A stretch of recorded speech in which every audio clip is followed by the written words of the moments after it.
So my name is John Graham, and I'm an ethnomusicologist. Did my dissertation on the history of Georgian church music. I've also directed a number of folk choirs in the United States, specifically on Georgian folk music, and I enjoy singing as an amateur, though no one pays me to sing. And if you're interested in learning more about music, definitely feel free to write me or look me up. These days I'm leading private group tours around Georgia to the various regions, as well as Armenia and Turkey and Ethiopia. Well, Georgian folk music, I would say, is very unique for a lot of reasons. One is the harmony is different. So when people hear it and they associate it with other music that they've heard before, they're sometimes surprised by the cadences or the ends of the phrases, how they sound a little bit different. Another reason is the performance practice. The way that Georgians like to sing is with a bright tone and open throat. They generally sing pretty loud, especially in certain genres of folk music, like horseback riding songs or entertainment songs. Of course, there are other genres like a lullaby, which appropriately you'd sing quietly. But the way that Georgians sing is very much part of this world, the Mediterranean world, the Eastern Europe, Black Sea area. So those two things, the harmony being a little bit different than what we would expect from the West, and also the performance practice, the actual production of the sound. Those two things make it quite unique. Georgian polyphony is mostly 3-part harmony. So sometimes you get 2 or 4 parts, but it's usually 3 parts in all the different regions of Georgia, both mountainous and also in the lowlands, to the south near Turkey or Armenia, also to the north near Dagestan and Chechnya and Balkaria. All these regions of Georgia, the Georgian-speaking people, they like to sing polyphony. So they sing multiple voice parts. They don't just sing monophony, which would be like most singers in the world, where they just have one melody without harmony. But Georgians love to sing in polyphony. So if someone's singing one part, a second singer that joins in, they will never sing the same part. They'll harmonize it in some way. And the structure of the music is three voice polyphony. That's what they love. That's how they hear music. That's what makes a song feel complete to Georgians. If it's missing one of its voices, like if there's just 2 people singing, then they say, it's not complete. We really needed a third singer to make that feel true. No one really knows how old Georgian folk music is. One way that we can study it is to look at texts. So there are pre-Christian texts that come from some of the highland regions like Svaneti. We know that Svaneti region was Christianized in the 10th century. So people suppose that these folk songs at least these texts come from before then. And they're being sung in this 3-voice polyphonic style. So that's one bit of evidence. And another is just looking at the transmission processes of oral transmission, when a music is not written down and it's just being transmitted from generation to generation by grandparents to their children or great-grandchildren, or by priests or chanters in church contexts to apprentice chanters. There's a certain longevity to that process where people are afraid or they're trained not to change certain elements of an oral tradition, so they end up having a long transmission history. And in that way, a lot of people say that Georgian folk music, polyphonic music, could be thousands of years old, at least predating Christian arrival in Georgia. I mentioned Svaneti, it came in the 10th century, but in lowland Georgia, Christianity already arrives in the 4th century AD. And folk music definitely abounded already at that time. This was an agrarian society, and all of the folk music genres that we have show that folk music was an important part of every aspect of life, from waking up in the morning to getting ready for the work day. There's work songs for all different types of work, whether you're harvesting grass for the cattle, or you're threshing the grain, or you're pitching dried corn cobs, or you're stomping grapes in the trough. there was music for all of these kinds of activities. And then in the long winters, there would be the epic ballads, the historical ballads, or the entertainment songs when you had guests. Of course, there were mourning songs for the recently departed. There's marriage songs for the celebrations. There's lullabies for the children. There's horseback riding songs for traveling from one place to another. So there really are so many different genres of folk music that we know that folk music was a big part of Georgian culture, and therefore probably has a long history. So these days, one place that we can hear traditional Georgian polyphonic singing is this supra tradition. This is the traditional meal, the formal way that Georgians like to sit down at a table, share ideas through formalized toasts. They have an elected toastmaster, for example. And typically, if there are Georgian singers at the table, they will be encouraged to sing traditional songs in this context.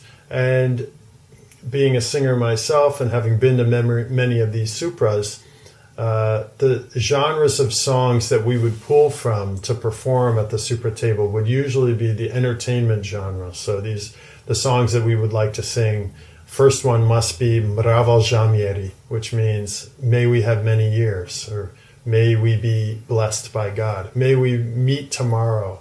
May God bless all of the guests and the hosts here at this table. That's the kind of meaning of that one song called Mravalzhamier. It has various texts from various regions, and we have many different musical variants to choose from. But that's the basic opening theme song for a traditional feast. And then from there, there's a whole genre of entertainment songs that we can sing from all the different regions.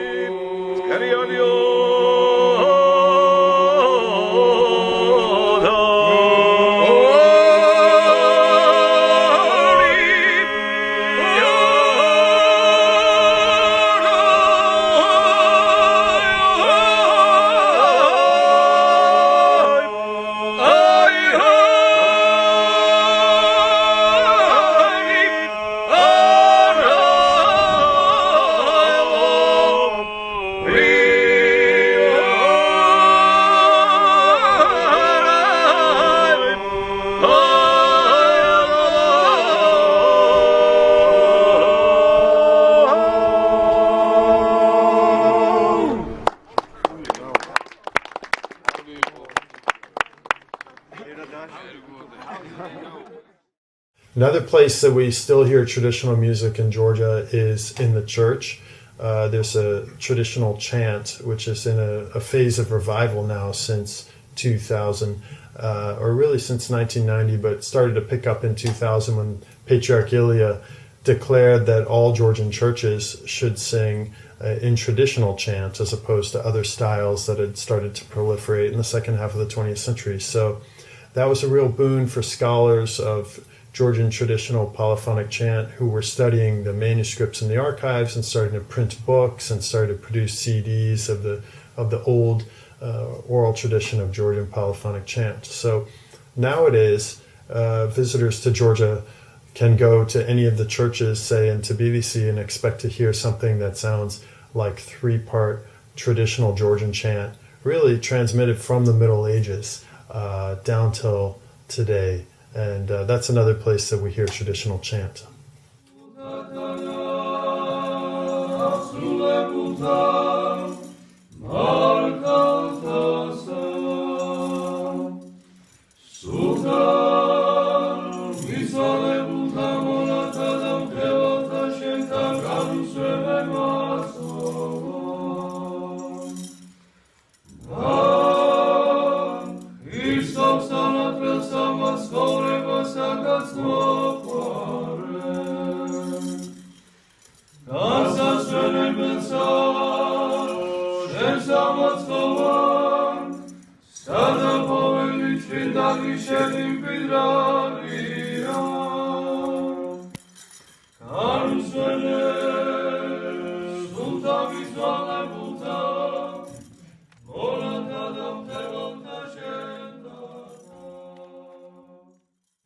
Another place that we hear traditional Georgian music sometimes is at funerals.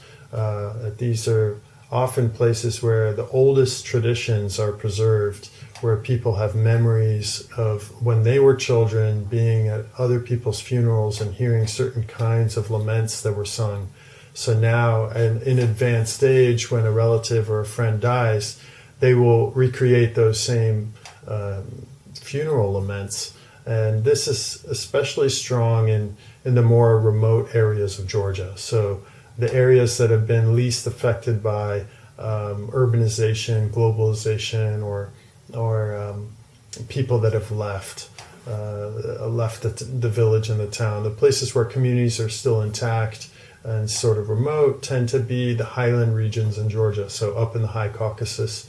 And particularly in Svaneti, when someone dies, a group of men will come together and sing what's called a zari, which is a traditional lament. It's very haunting. It's very striking in its harmonies and its sound. And also the women gather together and have a particular kind of wailing that they do, which is reserved only for funerals. And this is really interesting place to hear traditional music.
So a good hymn to start with, if one wants to learn about something about Georgian chant, is to start with a hymn called Shen, khar, venakhi.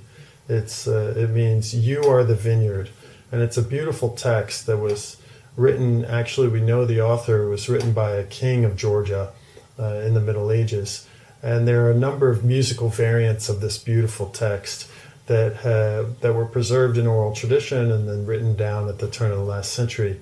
Nowadays, this is more than just a church hymn. This is almost a de facto national anthem for Georgians. They play it in moments of great national pride, and they also play it in moments of great national pathos. So you will hear it, for example, a celebrity wedding or Independence Day. But then I remember hearing it as the background for celebrity funerals, or during the 2008 war with Russia.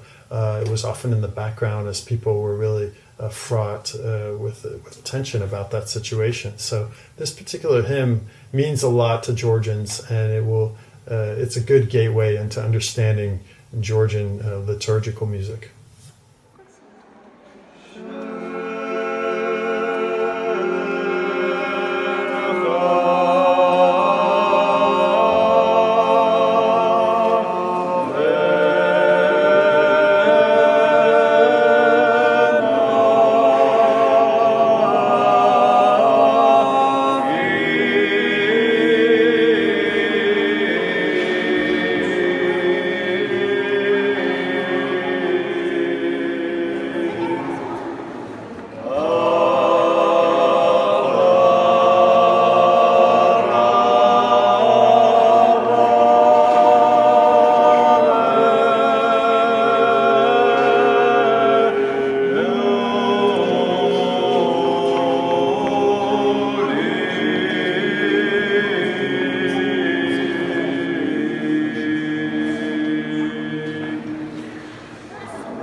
Another a folk song that is a good entry into Georgian music is Mravalzhamier, the classic from Kakheti region out in East Georgia. Now this is drone polyphony, so you're going to hear a whole group of basses singing a strong foundational drone. And above that, you'll have the best singers in the choir, two of them singing long melismatic phrases as they duel together in close harmony over the drone of the basses. And this is just one of those sounds that is entirely Georgian and brings all the patriotic feelings out of every Georgian.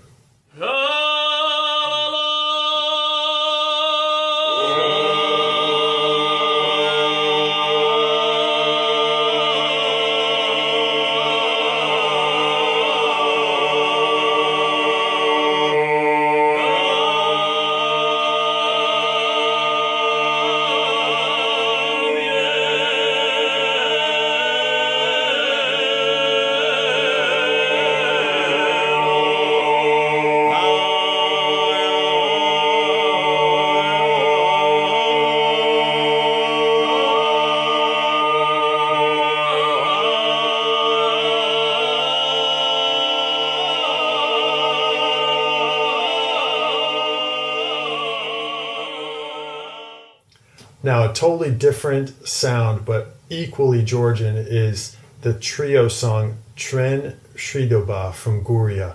This is an improvised three-part harmony folk song where there's almost no text, and the three singers are just showing off their virtuosity, singing all around each other, all three voice parts moving separately from one another, and they come together just for brief moments at a cadence point. They take a breath together and then sweep off into something else. And sometimes you can hear the characteristic yodeling from Guria, which is very odd sounding, but this is entirely how the Gurians love to sing music, and very, very Georgian.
When Georgians get together in family contexts, like at New Year's or for someone's birthday, their music that they like to sing the most, at least as so far as I've observed, is what they call city songs or urban songs. And these were composed pieces of music from the late 19th century that used nationalist poetry and mixed it together with Neapolitan-style Italian art songs. And with Georgian singing, it's just a beautiful meld of those genres. So this genre of city songs from the 1870s and 80s and 90s is still popular even today. And you can perform it with a guitar or with a piano, or you can sing a cappella. It's usually 3-voice harmony, or you can add the 4th voice. It sounds more Italian that way. And you will often find that families of Georgians still love to sing these beautiful nationalist poetic texts which strike to the heart of the Georgian national identity.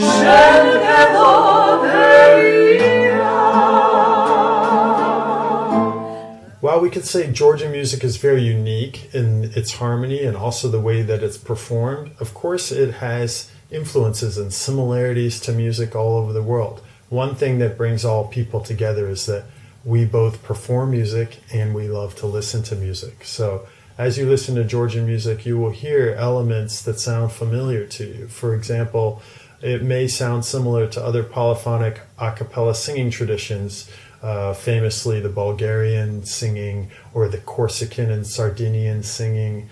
Even some kinds of medieval European music have similarities to what we hear in Georgia. Some of the melodies from Samegrelo in West Georgia that are harmonized with parallel thirds, intervals, and that's very similar to styles that we get out of England in the 14th, 15th, 16th century, and even similar to the way that bluegrass music is harmonized, for example, or sacred harp singing, which is old Protestant American singing. It's very similar in some ways in the vocal production and also the harmonization with fourths and fifth intervals. So for those people looking for similarities with Georgian music, there's a lot to find as well.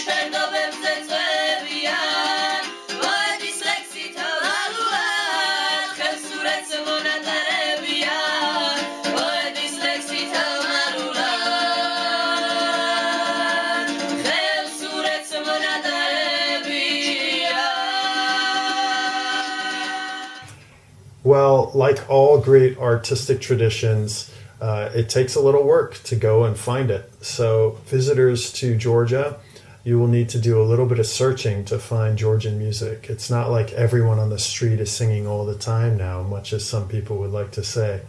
But here's a few tips.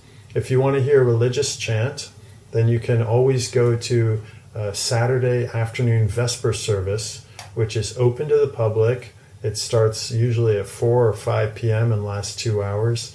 And some of the churches that have the best music here in Tbilisi would be the Kashweti Church right across from Parliament Building, the oldest church in town, Anchishkhati, the Sioni Cathedral, the Sameba Cathedral, Dris Mama Church. There's a women's choir that sings there.